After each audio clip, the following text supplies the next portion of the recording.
Hey there, this is Tara with WTI. Have you ever slathered yourself in butter? Body butter, that is. Secret, spelled S-E-A because it comes from minerals of the Dead Sea, has made the most delicious body butter.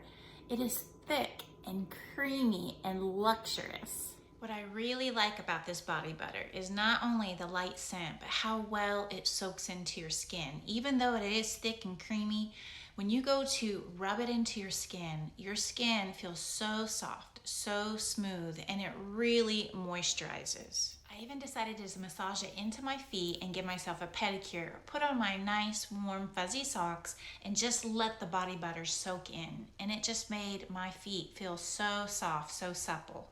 Another thing that I really liked about this body butter is it has a very light scent. It's a very light pomegranate scent, so it's not overpowering. So if you haven't slathered yourself with butter yet, body butter, I highly recommend this one. It's one of my favorites, and that is just my point of view.